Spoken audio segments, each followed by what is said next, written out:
అందరికీ praise Lord. Very good morning to all of you. How are you all doing today? ఎలాగున్నారు? ప్రతి విషయంలో బాధపడుతూ చింతిస్తూ అలా ఉన్నారా? లేకపోతే కొత్త నెల స్టార్ట్ అయింది కదా, I'm hoping God will do something great అని మీరు అనుకుంటున్నారా? దేవుడు గొప్ప కార్యాలు చేస్తాడని విశ్వాసంతో వింటున్నారా? నిజమే, మన ప్రభు గొప్ప కార్యాలు చేసే దేవుడు అండి. మనల్ని సిగ్గుపరిచేవాడు కాడు. ఇర్మియా 33:3లో నాకు మొరపెట్టుము, నేను నీకు ఉత్తరం ఇచ్చేదను, నీవు గ్రహింపలేని గొప్ప సంగతులను, గూఢమైన సంగతులను నీకు తెలియజేసేదను. దేవుడు మనకి గొప్ప కార్యాలు చేస్తాడు. డిఎల్ మూడీ గారు చాలా గొప్ప వ్యక్తి. బైబిల్ కాలేజ్ నిర్మించాడు, అలాగే ఇన్స్టిట్యూషన్స్ కట్టాడు, చాలా గొప్ప సేవ చేశాడు. కానీ ఆయన గతం ఎలా ఉంది తెలుసా? ఆయన చాలా మారుమూల ప్రాంతంలో పుట్టినవాడు. లిటరలీ చాలా కడు పేదరికంలో ఉన్నాడు.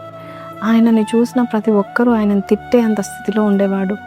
అయితే ఆయన జీవితంలో ఒక సంఘటన జరిగింది. చిన్నతనమే వాళ్ళ తండ్రి చనిపోతాడు. వాళ్ళ తల్లి చాలా విధవరాలు, చాలా యవ్వనస్తురాలంటే ఆమె విధవరాలు అయిపోయింది. కానీ ఈ అబ్బాయి మాత్రము తల్లి మాట వినేవాడు కాడు.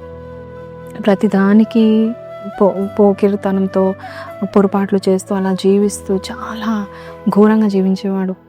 అయితే తల్లి ఏం చేసిందంటే, పక్కన ఒక షాప్లో అయినా పెడితే వీడు మారిపోతాడు అనుకొని ఒక షాప్లో ఉద్యోగం కొరకు ప్రాకులాడి వాడిని పెట్టిస్తే అతడు అక్కడ కూడా సరిగా చేయలేక చెడ్డ పేరు తెచ్చుకొని ఆ యొక్క పొరపాట్లు చేస్తూ స్నేహితులతో తిరుగుతూ చాలా రగ్గట్టుగా పెరుగుతాడు. మరి స్ట్రీట్ చైల్డ్ లాగా పెరుగుతాడు. ఒకరోజు ఆయన ఇంటికి వెళ్తున్నాడంట, ఏదో పని మీద బయటికి వెళ్ళి ఇంటికి వెళ్తున్నాడు. అనుకున్నాడంట, నేను మారుతానా? నా జీవితం మారుతుందా? మా స్థితిగతి మారుతుందా? నేను చదువుకుంది 5వ క్లాసే కదా, మేము గొప్పవారు అవుతామా? నాలాంటి పోకిరోడు బాగుపడతాడా అని అనుకొని వెళ్తుండగా ఒక గ్రౌండ్లో మీటింగ్ జరుగుతుందంట. సో ఆ గ్రౌండ్ దగ్గరికి వెళ్ళి ఆ మీటింగ్ జరుగుతున్న అక్కడ కూర్చొని పాస్టర్ గారు ఏం చెప్తారని వింటున్నాడంట.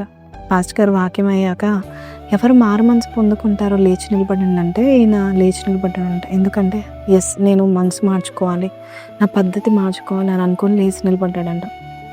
వెంటనే పాస్టర్ లేచి నిలబడిన వారందరి కొరకు నేను ప్రార్థన చేస్తానని చెప్పి అతని ముందుకు పిలిపించి అతని కొరకు ప్రార్థన చేయాలని మరి ఆశపడుతుండగా డిఎల్ మూడీ గారు అంటారంట, పాస్టర్ గారు, విల్ మై లైఫ్ చేంజ్? నా జీవితం మారిపోతుందా అని అన్నాడంట. ప్రార్థన చేసుకో, మారిపోతుంది, ఎస్ ఇట్ విల్ చేంజ్ అని చెప్పాడంట. అంతే, ఆ మాటను పట్టుకొని ఇంటికి వెళ్ళి ప్రార్థన చేసుకుంటానని ప్రార్థన మొదలుపెట్టాడు. ఆ రోజు రాత్రి సరిగ్గా నిద్ర పట్టలేదు, ప్రార్థన చేస్తున్నాడు. 3 గంటలు తిరిగి లేసాడు, మళ్ళీ ప్రార్థన చేస్తున్నాడు.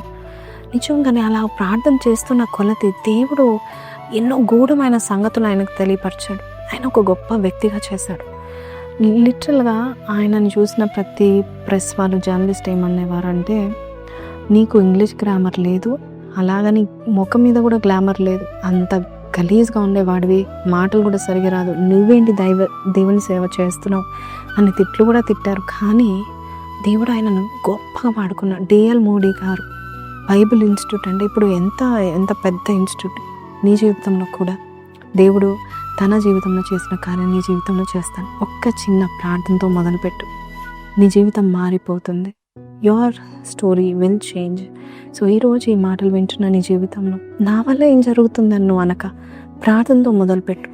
దేవుడు ప్రార్థించే వ్యక్తులను శక్తులుగా మారుస్తాడు. చిన్న ప్రార్థన. పరిశుద్ధుడా, మహోన్నతుడవు తండ్రి, ఈరోజు ఈ మాటలు విన్న ప్రతి ఒక్కరి జీవితంలోనైనా ఎవరైతే ఎక్కడ మార్పు పొందుకోవాలనుకున్నారో, ఎక్కడ వారి కథను తిరిగి రాయాలి, చరిత్రను బాగు చేయాలనుకుంటున్నారు, వారి జీవితంలో గొప్ప కార్యమును చేయండి నాయన, అద్భుతాలు చేయండి నాయన ప్రభా. అయ్యా, వారి జీవితాన్ని మార్చివేయండి.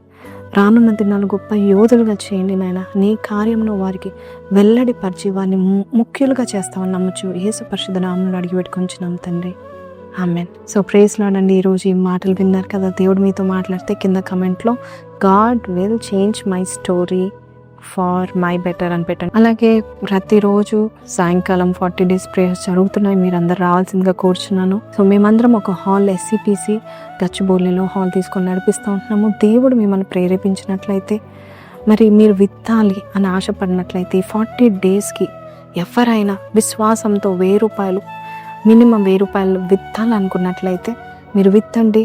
ఆ యొక్క 40 days పవర్ఫుల్గా జరుగుతున్నాయి. అందరి జీవితంలో దేవుడు మేలు చేస్తూ ఉంటున్నాడు. మీ జీవితంలో కూడా దేవుడు చేయనుగాక. సో దాన్ని జ్ఞాపకం చేసుకోండి. ప్రార్థన పూర్వకంగా విత్తండి. ప్రార్థన పూర్వకంగా బైనస్ ప్రోగ్రామ్స్, ప్రాఫిటికల్ లైఫ్స్ చూడండి. దేవుడు మిమ్మల్ని బహుగా దీవించునుగాక. ఆమెన్.